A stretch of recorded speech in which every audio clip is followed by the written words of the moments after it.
welcome to Life by Us. I'm Asia. And I'm Sarah. And we are here to give you episode 5. Whoa. 5's my favorite number, so this should be a good episode. I know. It's a special episode that we have quite a bit to discuss. We do. Maybe. Well, I mean, we're here to yap, so... We'll see where the day takes us. Right. I think between the two of us, we never run out of topics. Yeah. If you're here for the first time, make sure you hit that subscribe button wherever you listen to your audio podcast, as well as subscribe on YouTube.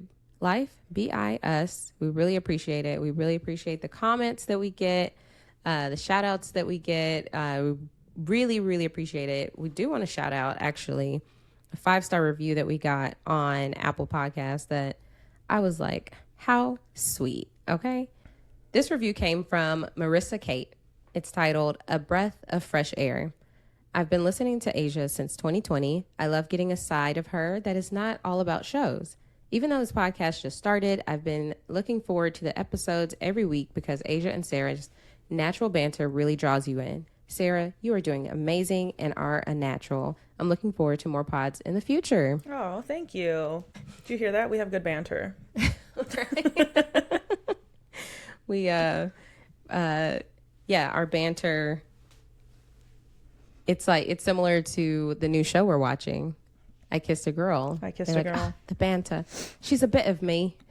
Whatever that means. Whatever that means. She's a bit of me. If anybody out there knows what that means, please let us know. Right. But make sure you go subscribe in all of those places. Leave us a 5-star rating and review. We really appreciate it because we want to know what you like and what you want to hear more of.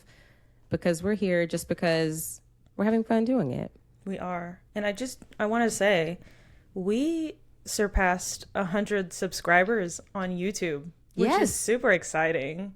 At least we did. For me, I know you're used to bigger numbers, but my YouTube channel that I've had for a while has not reached that. No, that's okay. No one needs to find that. It didn't even hit like maybe 50 or 60. So to double that, woo! Thanks for being here, y'all. We really appreciate it. We do.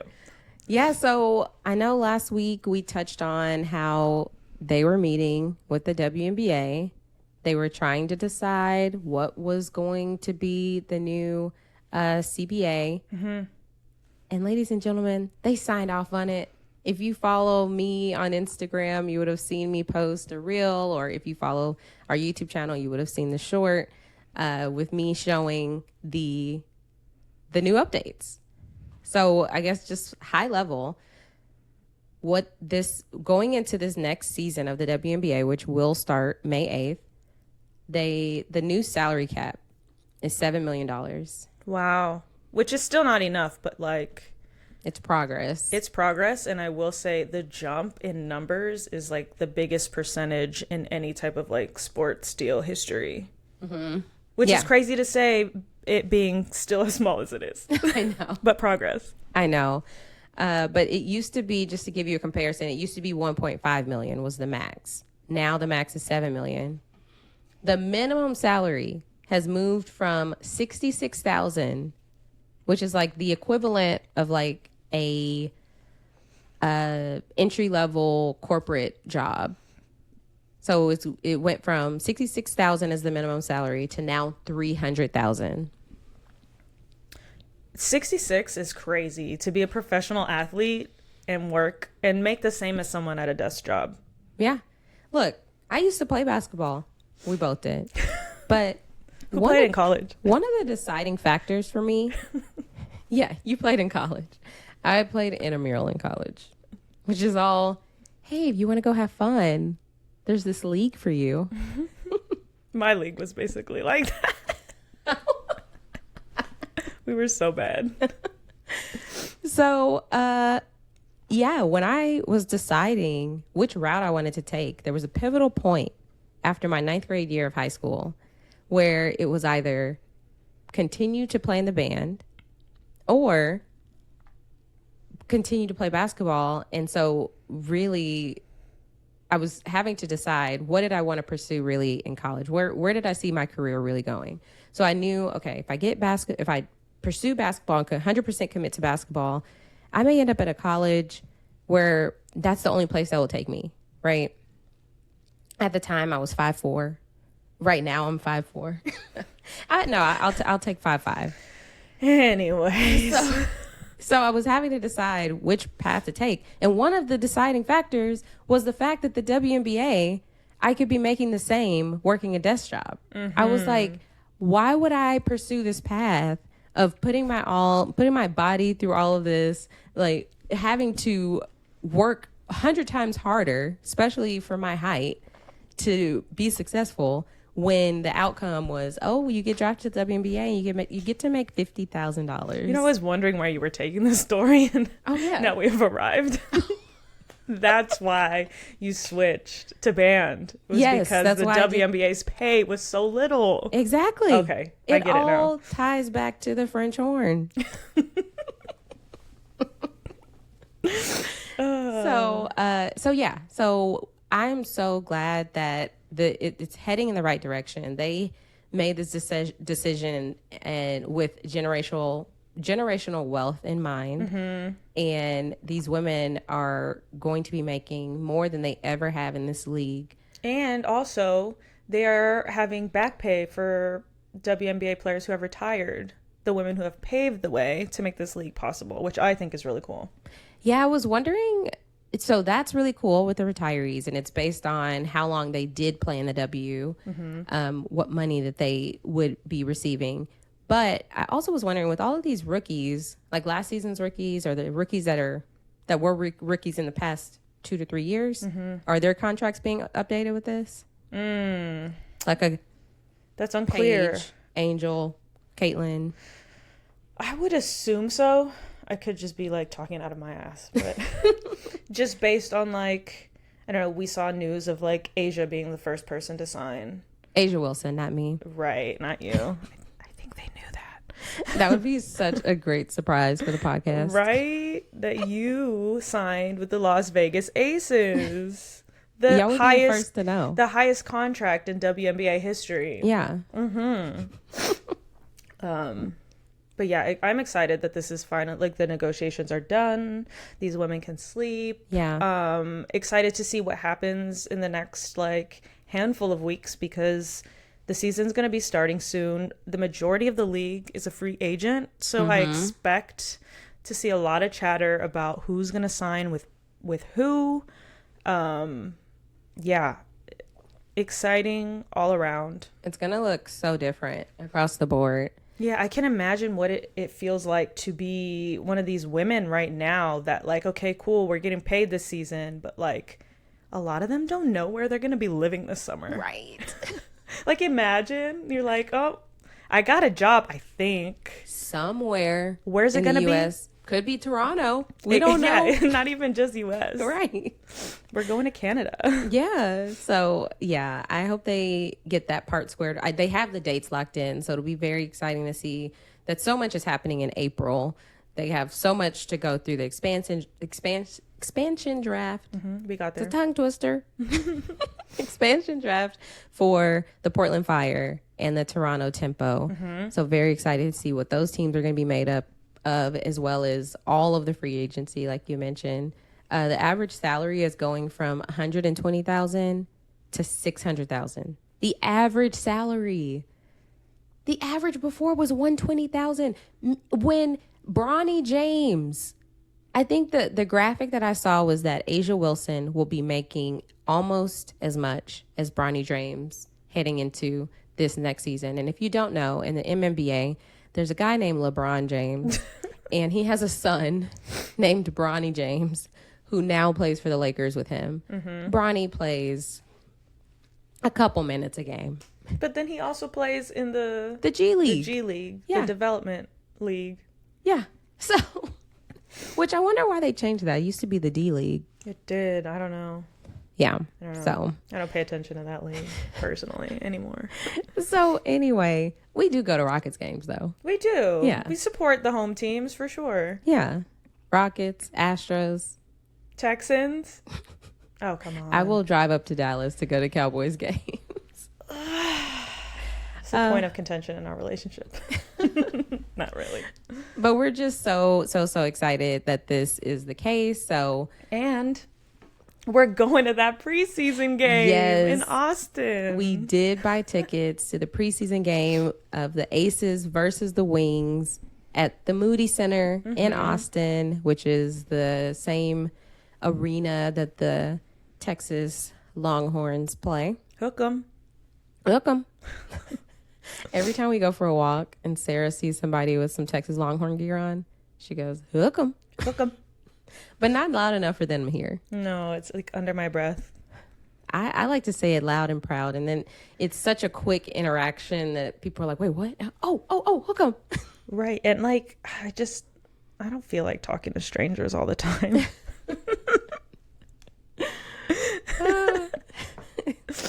Yeah, can't relate. Yeah. So many people in the world. And why limit yourself to your circle? I like my bubble. So anyway, that's the latest with WNBA news. The NCAA tournament has started. Everybody's brackets are busted, I believe. Yours is busted. Mine is busted. We're talking women's, just women's. I didn't do a men's bracket because I wouldn't know what I was talking about. I can't even tell you name one guy in the top 10 who should be drafted this year. I don't know. You can only be locked. There's only so much brain capacity, and a lot of that is saved for like my Married at First Sight. That's what I was just history about to knowledge. Say. All of these love shows. Love is Blind. I got to remember what city was season 4. All the Survivor contestants when we play Survivordle. Exactly. Yeah. So I pick and choose, right? Where I spend my time. But yeah, it's been very exciting. So I'm sure we'll have even more to talk about next week as the tournament continues on. But Iowa State is out. Wow. That's a big one. Audie Crooks. Yes. So that was a big upset. But yeah, for all of you Audie Crooks stands out there, sorry. Yeah, I'm sorry. But our teams are in. Yes, our teams. UT and UConn. Oh, you wouldn't consider yourself a UConn fan? Yeah, I do have one bracket where I said UConn will win, and I have another bracket that I said UT will win. I have no brackets. See, my hope, there's the side of me that hopes UConn takes it all so that AZ Fudd is unquestionably the number 1 draft pick. But if you see the graphics that the Dallas Wings have been putting up, they're alluding to the fact that they're going to draft her by selling a 3-game ticket, and Paige and her number 5 is on the graphic as well. So you see the numbers 3 and 5 next to each other. AZ Fudd is number 35. You don't think they are like, oh, we didn't even know we were doing that. Right. Right. Oopsies. Wow, what a crazy coincidence. I don't know. That part of me wants that, but the other side of me wants UT to win because I feel like this is such a good squad, and I want them to get it while Rory is there. Yes, I need them to win so that like more eyes are on Rory Harmon and she gets drafted. Yeah, exactly. I would love for her to get drafted so bad. I know. Same. I think she's so good. She's like, her one downside is she's short. That's it. I know. But she's such a scrappy player. You said you play like her, huh? I do. Go on. Tell the people how you play. I mean, Bodies was on the floor. I was on the floor. I was diving for the ball. I didn't care. I would sacrifice myself for the ball. Yeah. Very competitive. And I just my style of play was I'm just trying to get as away from people as possible so that I can shoot it. No, I didn't care. I would be one of the smallest people out there, and I would drive to the basket. Like, nobody intimidated me. Wow. Well, sometimes you get swatted, and that's okay. That's a part of the game. But I didn't care. That didn't deter me from scoring. Okay, so that's what we got for you with our women's basketball updates. We just had a Sunday Funday today. We did. We had a very slow morning, coffee, tea, cuddling with the dogs. Playing on my iPad. Yeah, you playing on your iPad. Just slowly getting out of bed, getting ready for the day. Then we went and had brunch. Very mid. It's called Citizens Montrose. Just calling them out. The service was terrible. Terrible service. Oh, our actual waiter only came to see us one time at the very beginning when he asked for if we wanted anything to drink. He did not look at us again ever. I was like raising my hand in the restaurant like this, waiting to be called on like a little schoolgirl, and nobody would look at me. We were in the corner too. That's probably why like they forgot about us. His eye, like the amount of times he walked by our table and his eyes skipped over us. It's like, are you kidding me? Don't sit us here if you're gonna ignore us. Mm-hmm. And then they didn't even bring me my coffee. Yeah, you never got your coffee. Mm-mm. Some other guy is the one that took our order, brought our food, is the one that checked us out, because he was like, hey, I'm not your waiter, but I'm here to help you out. So we tipped him personally. Yeah, we tipped him directly. It was a very disappointing experience because it's an Aussie themed restaurant, so we were really excited because we haven't been back to Australia since September. Right, and like we ate a lot of good food there, and so we thought it would be good. It was very popular. Yeah. I would say the food was decent.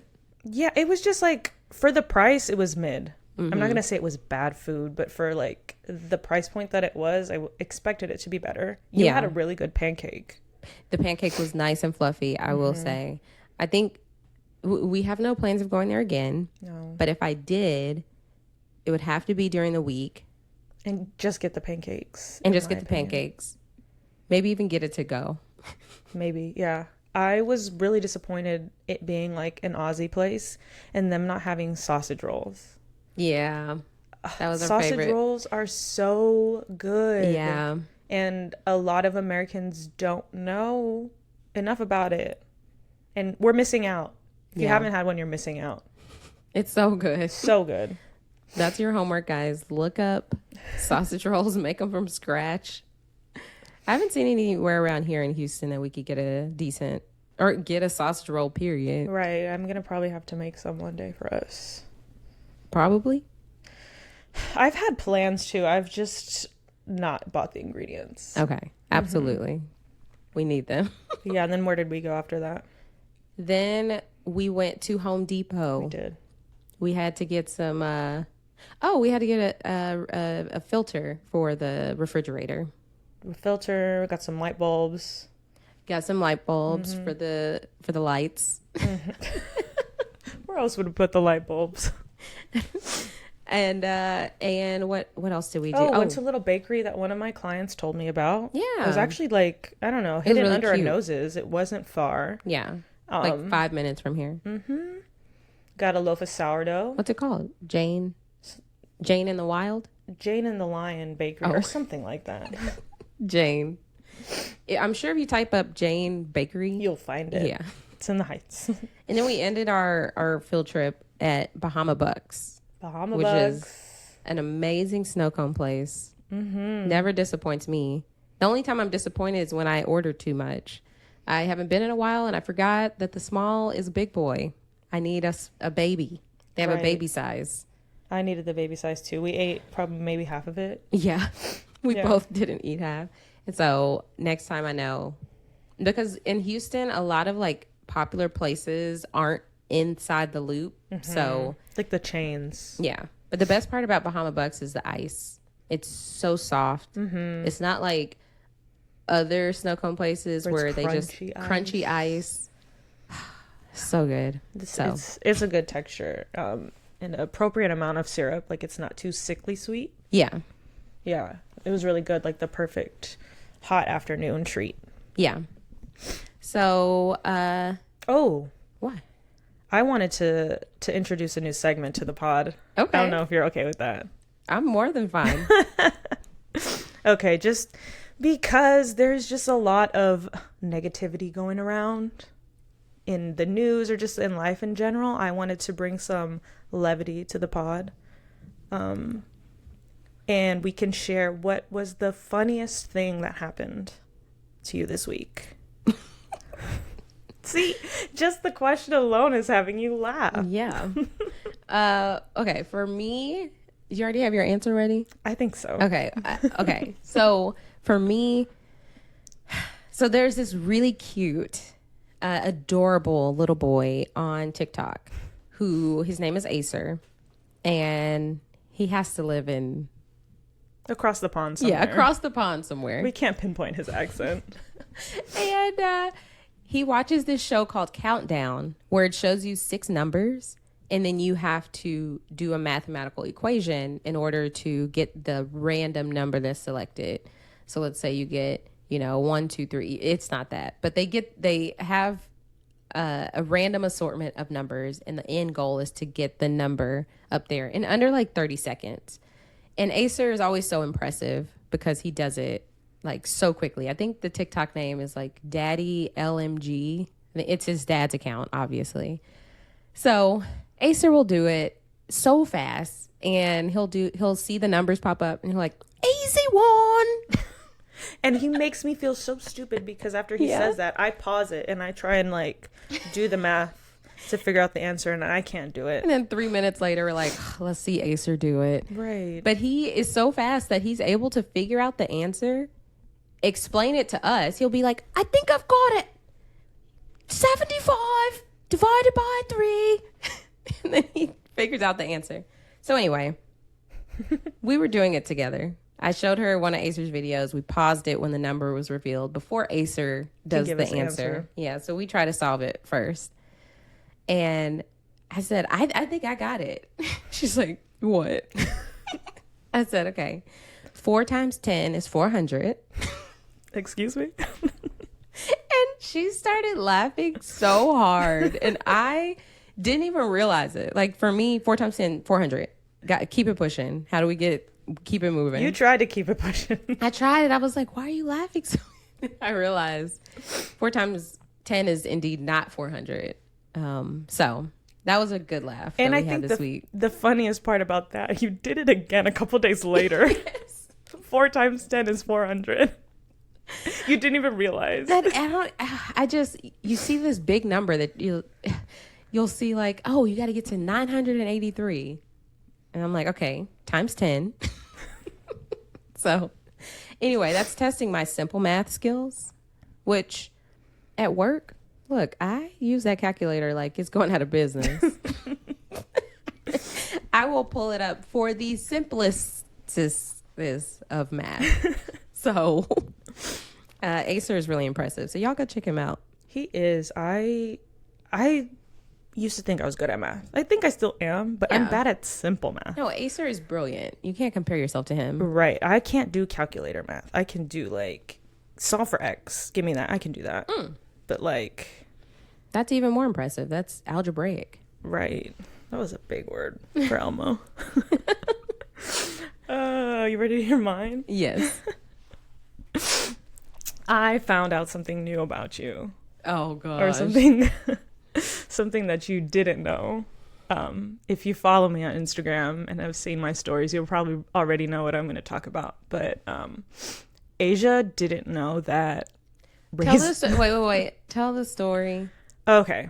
I'll tell the story from the beginning. I'll save the punchline for the end.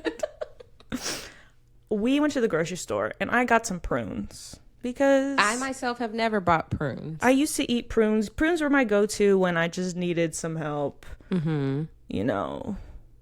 Going number 2. Oh, gosh. Because that's what they're for. Nature's laxative. Oh, they're like a fiber. Yeah, it's fiber basically, and it's like fiber. it's like a nature's little candy that's gonna help you go later. Okay.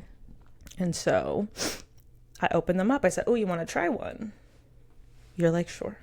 Yeah. I opened them up. I'm explaining them to you that they're dried plums. And I was like, "Oh my gosh, that's cool." Right. And I'm like, wow. "Yeah, they're like big raisins, except they're not grapes." That's when I said record scratch. What? What are you talking about? How did grapes enter the conversation with raisins? You didn't know that grapes and raisins are the same thing, except one of them is dried? Never knew that. And I said, I need to ask Instagram. And you were like, yes, ask them. Because this isn't crazy to not know this. And sure enough. What were the final percentages?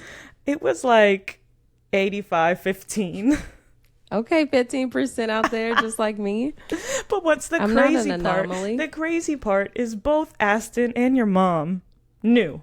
Yeah. Why didn't they teach you? That just wasn't dinner conversation. It was just a raisin is a raisin. Mm-hmm. We weren't questioning. You didn't question. I wasn't questioning the background. How did this raisin come to be? Mm-hmm. How did this raisin shrivel up? Get to its current form. Mm-hmm. Did it come shriveled up? Do they start in the ground and when you dig them up, they're already shriveled up? You pick them from the tree like that? Is that what you thought? It's just never something I pondered. So it makes sense. I grew up liking raisins. I ate raisins. I really liked raisins. I also really liked grapes. Maybe that's why you liked raisins. It makes sense now, especially being such a picky eater. You would have think I would have wanted to know the origin of a raisin. Mm-hmm. It's crazy that you're a picky eater, but you like raisins. I feel like it's like a hot take to like raisins. Well, I will say the prune was a little big. They are. Because it was a bigger fruit to begin with. Yeah. But did you like the prune? I liked it. I don't know if I would voluntarily snack on it, but raisins are like you can eat a few at a time, and it's a nice little snack. Like I used to get them in a little cardboard box. In the box? You know, I used to use those as like running fuel. Raisins? Instead of Nerds clusters? Yeah, because they didn't exist yet. Yeah. But no, and like I remember doing the half, I had to give you back a lot of the Nerds clusters because it was my stomach with running was just like the last thing I wanted to do was pop one because my stomach was churning. It made me nauseous to think about eating another Nerd cluster. Yeah. But could have used some raisins then. I didn't have any. Now, all this raisin talk, I'm definitely getting some raisins this week.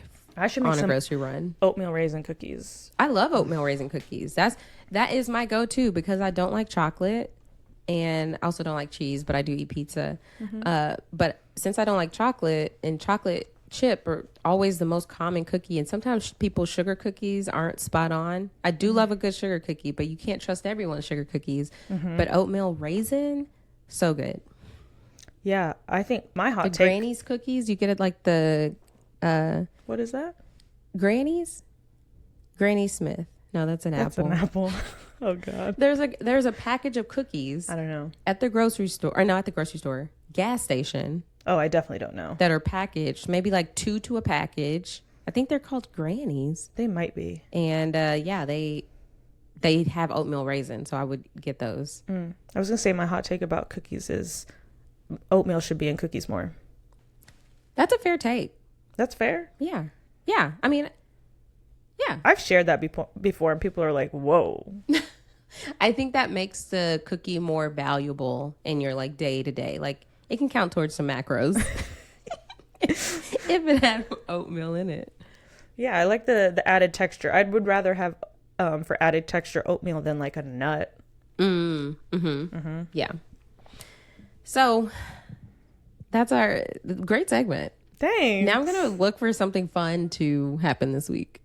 Yeah, me too. I'm gonna make sure to like make note of it because I feel like there's a lot of like things that happen during the week that have me like in stitches, but then like I forget the next day what made me laugh. Yeah, I'm gonna have to start taking notes on my week for the pod.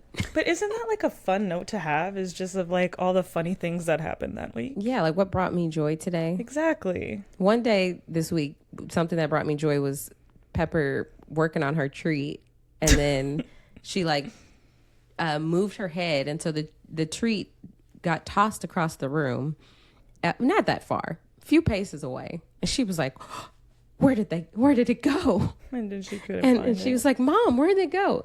Pepper's a dog, but she said, Mom, where did they go? And I was like, it's right there. I did post that on their TikTok and their Instagram. It's Canine Spice Girls, And it's a funny watch because Pepper was just, where did my treat go? It was just here. And if it was a snake, it would have bit her. That's how close it was to her. Yeah, exactly. But what we're here to discuss today is careers. Yeah. We are, I'm someone who I've had my career since post-college, right? And so I've been in my career for 13 years. Whoa. I know. But then I have found a way to explore my creative side by podcasting on the side. So full-time IT consultant, part-time podcaster. Yeah. Where you've had your own career path where you've changed careers in your 30s. Yeah. And so I want to talk more about that. Yeah, but I want to talk about your career first and like, how did you land on IT consulting?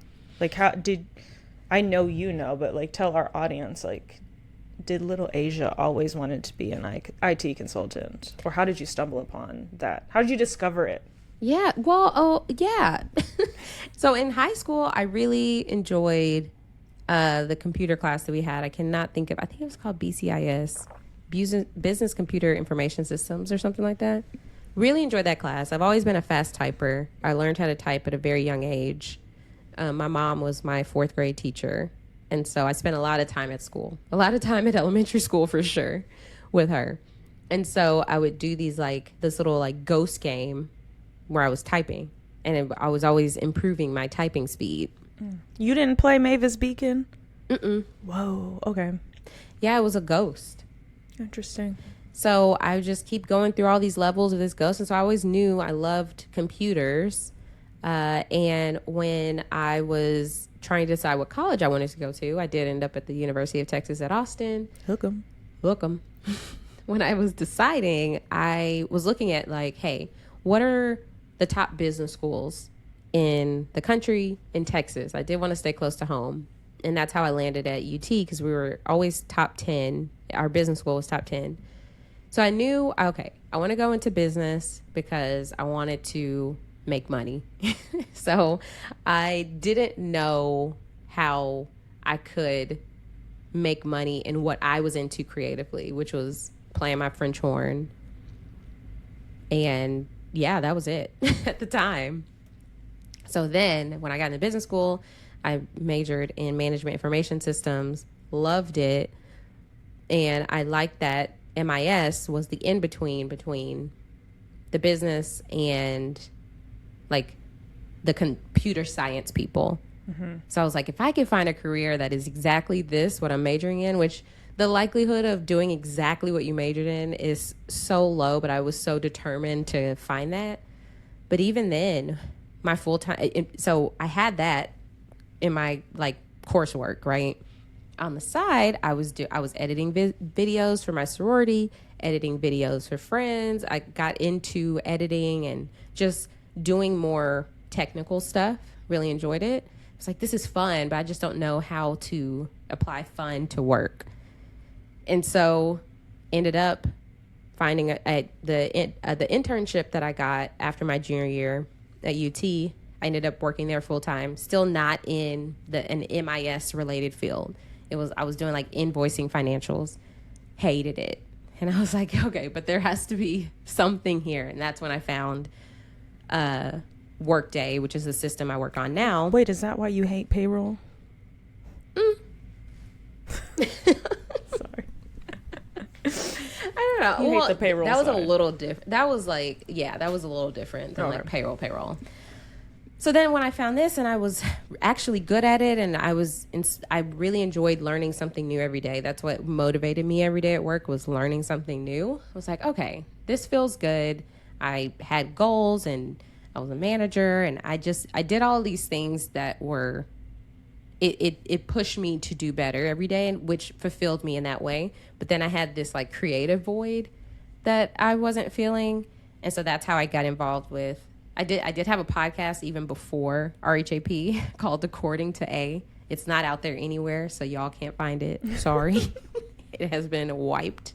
But according to A was my way of podcasting about other reality shows, Big Brother. Well, mainly Big Brother. I think that's all I did. Big Brother, Celebrity Big Brother at the time. And then it was just for fun. Mm-hmm. But then when RHAP put out their application, that's when I started with RHAP in 2020.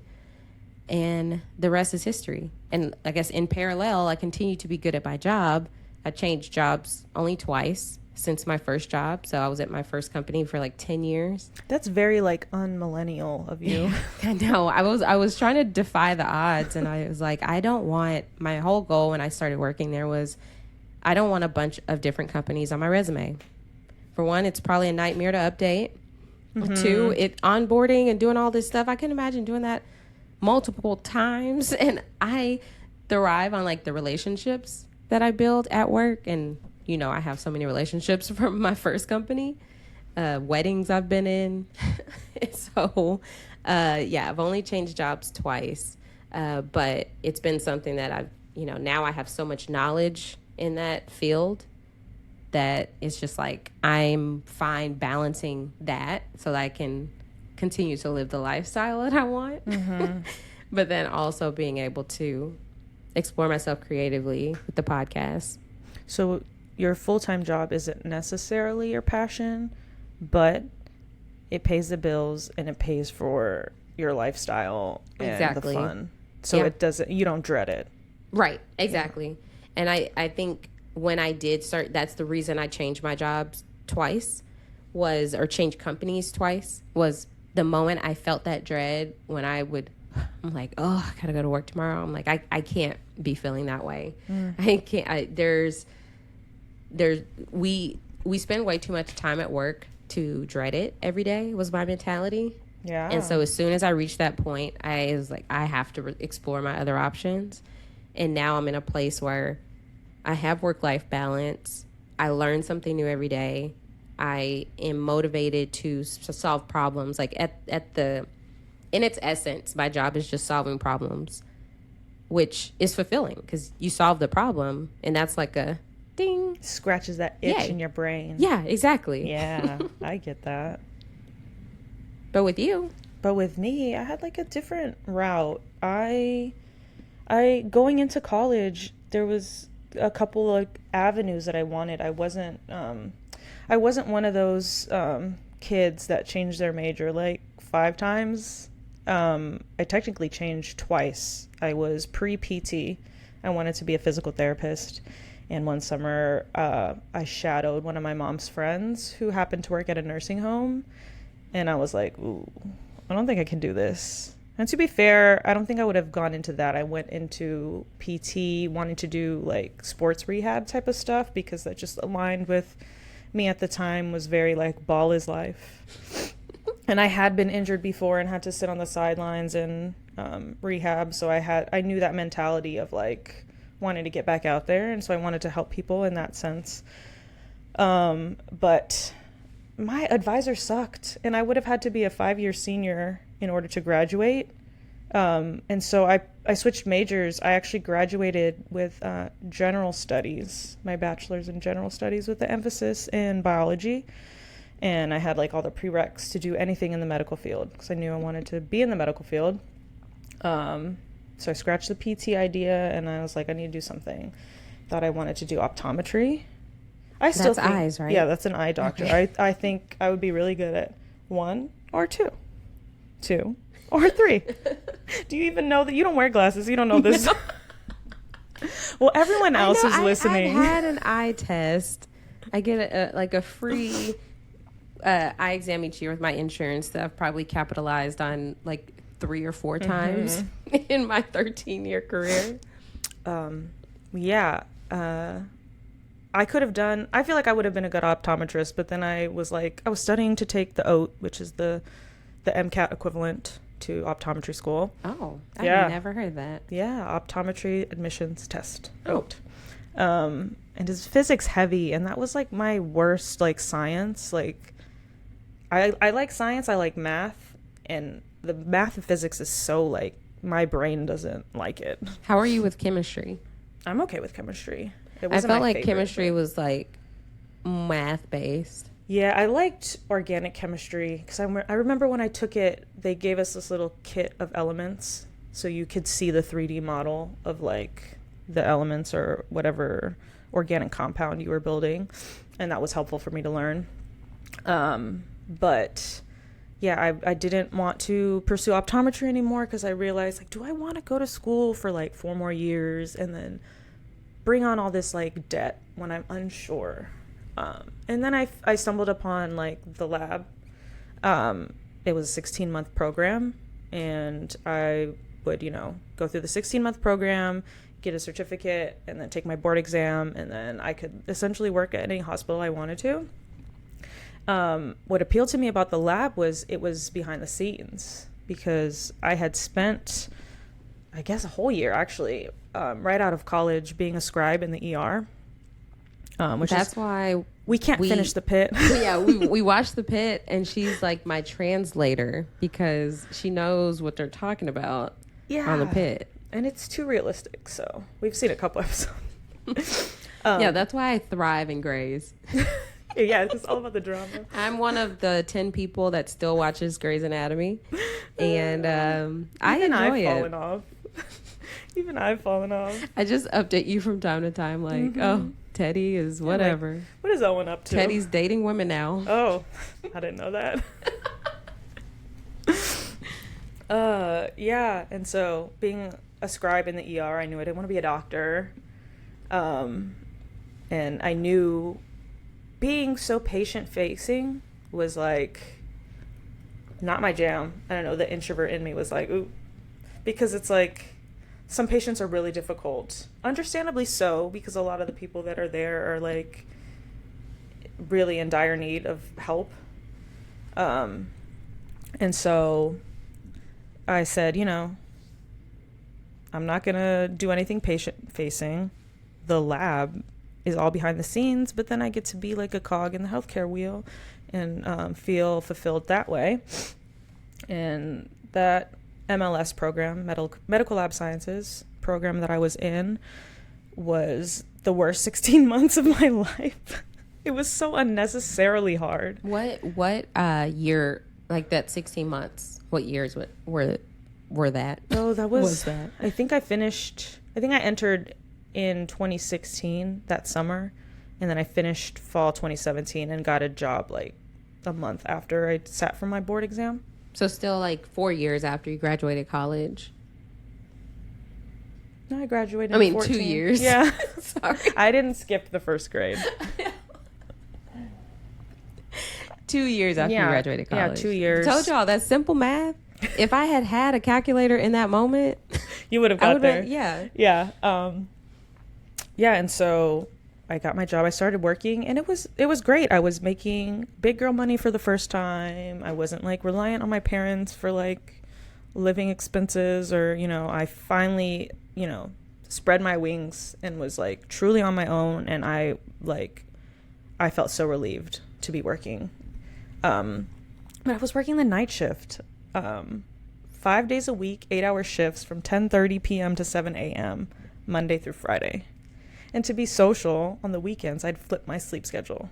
So just imagine doing that like every weekend to like have a social life. It was exhausting. I liked working the night shift because typically those people are really chill. But my like physical health was like deteriorating. I felt it. And then I started traveling when COVID hit, which was great because then every 3 months I was in a new city. And you mentioned earlier you hated the onboarding process. I had to do that at every hospital I went to, which was great because for like the first week I went to a new facility, I was getting paid to just like, and so it was always like this videos. Transition. Yeah, this transition period. The amount of like HR, like sexual harassment and like fire safety training videos I've seen is crazy. But it was, I don't know, around 2022, 2023, I started getting sick of traveling just because, like, I didn't have, like, a home base. I always felt like as soon as I got settled, I was, like, uprooting my life. It's hard to, like, keep friends, like, at least the new friends you make. And then I started feeling lonely because like all my friends were like so far away.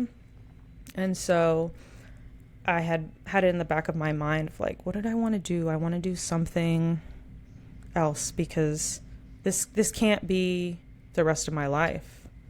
Like I would see a lot of older women that were just like grumpy and always complaining and hating their lives. And I would see this from hospital to hospital to hospital, literally every hospital I've worked at. And I was like, dang, is this my future? That is terrifying. Like this, yeah. Terrifying. Yeah, when you're miserable at work, you do start to think about that. And you start looking 10, 20 years down the line. You're like, I'm so far from retiring. This can't be my new reality. This can't be the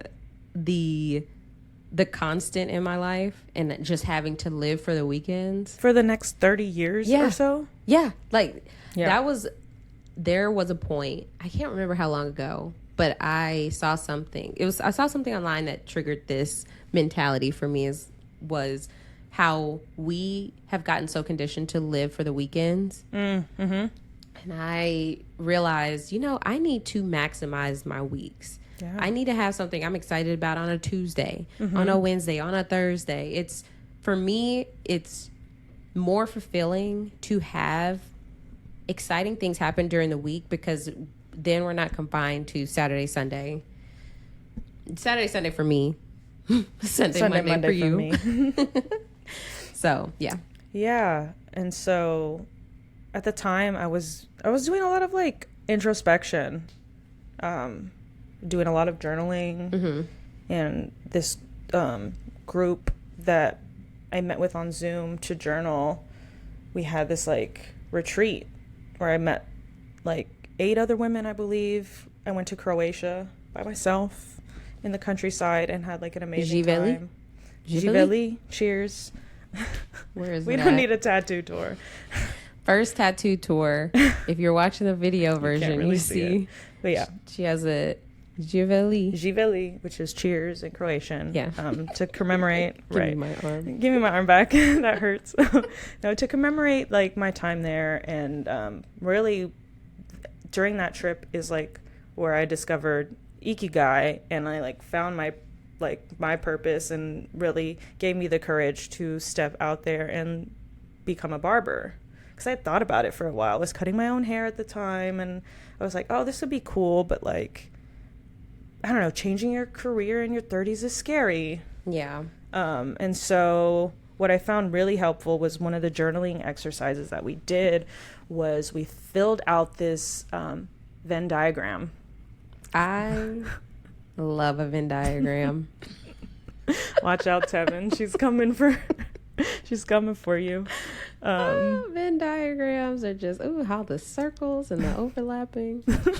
Yeah, and this one is like a 4-circle Venn diagram. So like Ikigai is a Japanese concept from the words Iki, which means life, and Gai, which means value. And it's basically a way to find your purpose, your reason for being. And so there's 4 circles. In one circle, it's what you love. Another circle is what the world needs. Another circle is what you can be paid for. And the last is what you're good at. And where what you love and what you're good at intersects, that's your passion. And what you're good at and what you can be paid for intersects, that's your profession. And where you can get paid and what the world needs, that's a vocation. And what the world needs and what you love intersect, that's your mission. And where all 4 intersect, that's your Ikigai. And so filling that out really like opened my eyes and just like understand like, what am I good at? Where can I make money? And ideally where everything intersects, that is your purpose. And that's so deep. Yeah. And even the way you explained it right now is deeper than, so I read a book, one of the books that I read last year when I did 75 Hard talked about the Ikigai, because I was like, I've heard this before. And it was from Sarah explaining this. And this ain't an original thought for me. It's No, you discovered it. Right, I did. I discovered it. I don't know. And if you're struggling with like finding your purpose, I highly encourage you to just like Google Ikigai and fill it out for yourself. Ikigai. Yes, that's how you spell it, Ikigai. And it really just gave me guidance to like see what I'm good at. Also, when I filled this out, I had other people with me, like affirming me and saying, actually, you're good at this too. And it kind of gave me insight of like, oh, maybe I'm good at things that I don't think I'm necessarily good at. But all that to say, barbering was in the middle where everything intersected. And I love that. Yeah, thanks. And even if it was scary, I said, let me go to barber school. Barber school is like 1,000 hours to complete. And depending on if we're full-time or part-time, that could be 3 to 6 months. So it's really not that much of my time. And even if I hated it, I at least learned a new skill. But I didn't hate it. I kind of fell in love with it. Fell in love with it more and more. I did. And I can't believe, like, I don't know, it's been almost 3 years since I've been cutting hair. All from filling out this Venn diagram, I discovered it. And I don't know, all that to say, like, if my fear of like changing careers like could have stopped me from the life I have now, which is crazy. Very true. Yeah, you could have thought, hey, this is where I've invested my studies. I've already invested a few years in this. Like, I have to do, especially the fact that you did a program for MLS in order to continue to do it. You could have easily just been like, this is my new reality. I already invested that much time, which is where you see the differences in generations. Like, a lot of, like an older generation may say, this is just how it is. You're not going to love your job. That's, face the facts. That's what you have to deal with. Yeah. But, another thing too, my friend Jo, shout out to Jo Franco, she put it this way, like, because one of the circles in Ikigai is what the world needs.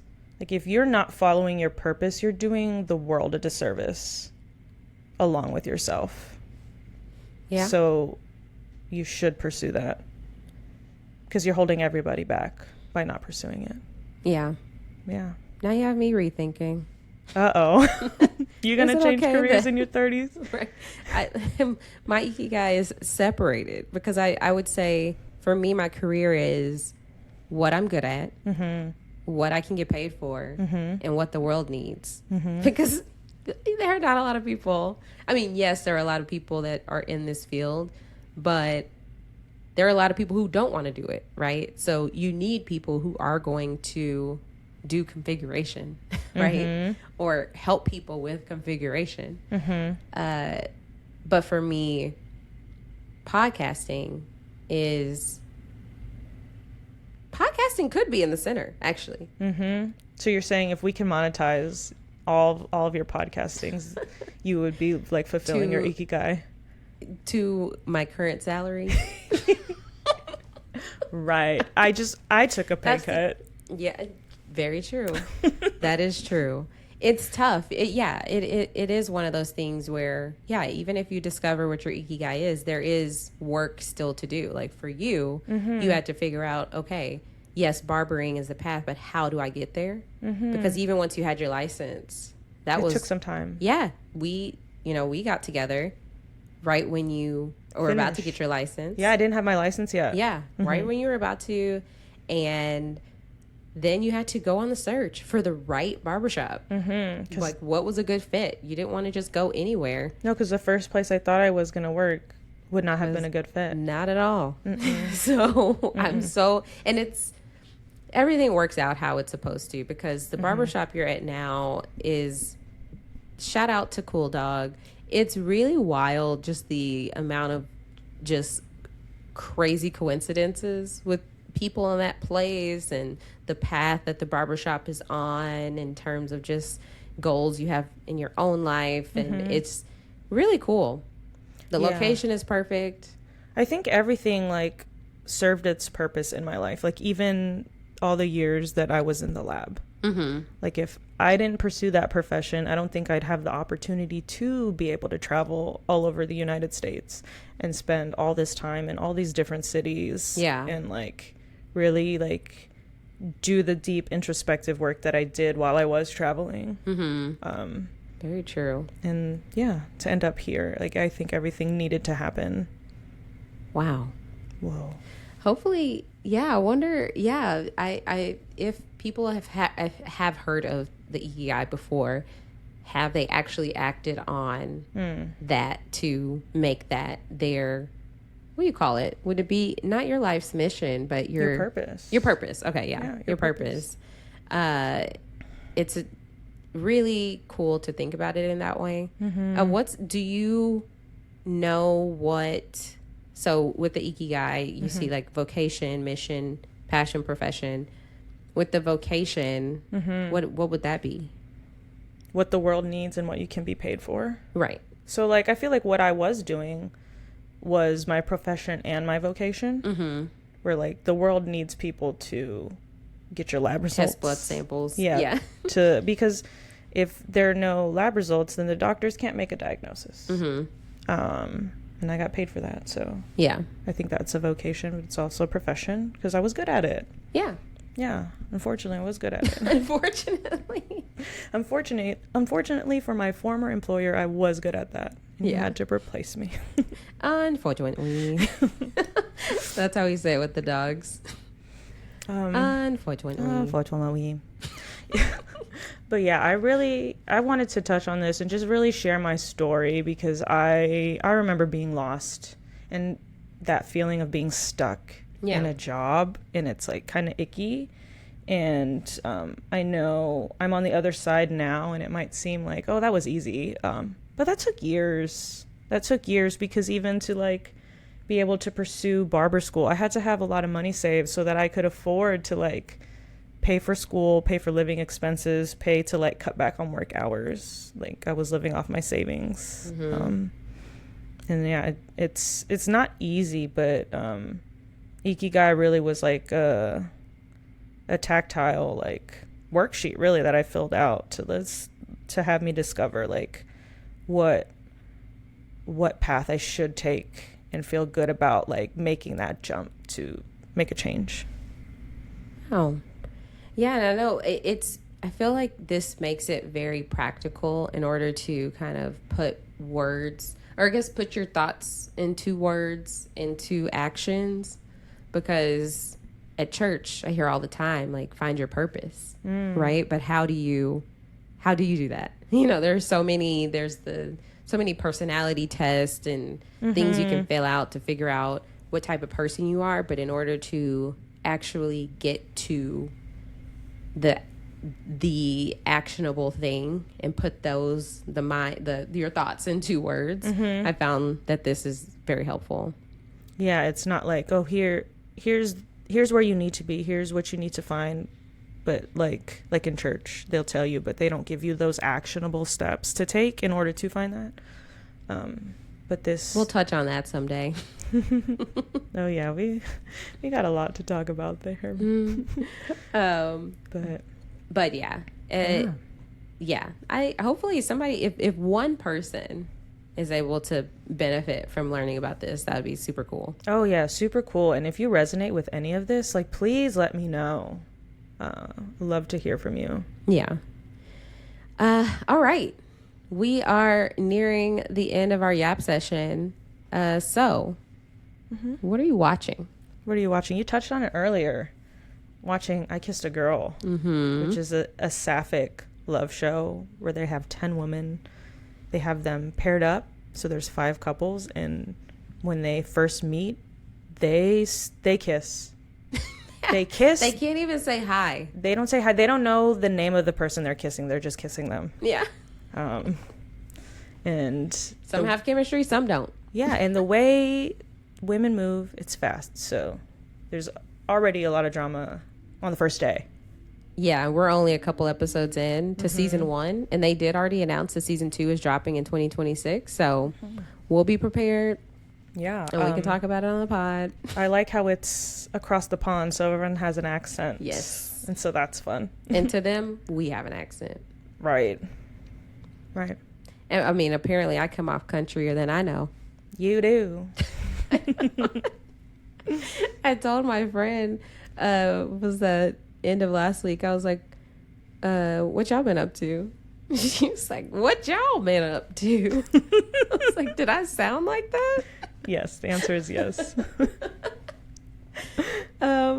So what have I been watching? I finally started season 4 of Bridgerton. So good. Is it? I'm hooked. Okay. And I'm glad that the full season is out and I don't have to wait like everyone else did who was very excited and started it on time. So I get to just watch it through. So I'm very excited. I'm working my way through it. I think I'm 3 episodes in. I'm enjoying it. Yeah. What you get listening to see a different side. What am I listening to?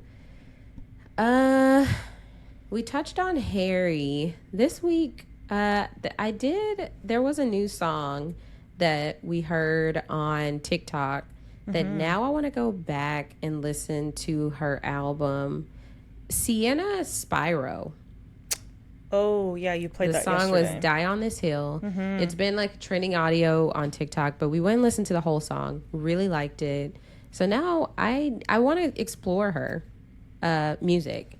She has an album out that came out, I don't know if it was this year or she had an album that came out last year. Sink Now, Swim Later. I don't know if it's good or not, but I will go listen and I'll report back. What have I been listening to? A lot of stuff in the shop. What always puts me in a good mood is, and I wish it was on my Spotify, but my Spotify playlist is different because the way Spotify works, I know you don't have it, so you don't know. It tailors a playlist to like your listening history. Yeah. And so I think it was on Nick's phone. He put it on the shop playlist, a soft 90s rock playlist. And it was like banger after banger of songs that like I would listen to in the car when my mom was driving me home from school. I couldn't tell you a single name of those songs, but it's one of the, it's those songs where like you know all the words when it's played, but you can't tell anyone what it's called. And that playlist is great. Mine is not so much, but on Nick's Spotify, there's a soft 90s rock playlist. That's great. Yeah, and yours we were skipping a lot, so then we ended up at soft 2000s. Solid. Y'all, we were singing Love by Keisha Cole. Some Breakaway, Kelly Clarkson. Breakaway. Mariah Carey, We Belong Together. Rihanna. There was a little Nelly Furtado in there. Nelly Furtado. Yeah. That was a good playlist. Yeah, so if you are a Spotify listener, play the soft 90s rock. And you might like soft 2000s. And soft 2000s, but I'm partial to the 90s. I'm a 90s baby. Right. Yeah. Same. Yeah. Well, thank y'all so much for sticking with us. Be sure to leave comments about what you're enjoying, what you want to hear more of. You can follow me at all social media at Aysha like Aysha. That's AYSHA like ASIA. This week I was on the Black by Reality podcast talking about the most recent episode of Survivor. Also, Jason Reed and I put out a recap of episodes 6 and 7 of Age of Attraction. If you haven't checked that out on Netflix. Jason Reed and I also have a Patreon, Perfect Match podcast, where we talk about Married at First Sight. So we're talking about season 10 of Married at First Sight. We're nearing the end. So if you join our Patreon now, you'll have a full season's worth of recaps to listen to, as well as our coverage of season 11 and bonus coverage for season 19 and some specialty podcasts. We do a lot of podcasting over there on our Patreon. So you can find that at patreon.com/aperfectmatchpodcast. Where can they find you? Well, this is the only podcast I do, so you can find me on YouTube at Life by Us. That's Life B-I Us. You can find me on Instagram and TikTok at SJ Menzel. And if you like hair content, I'm on Instagram at Sheared by Sarah. Love it. Yeah.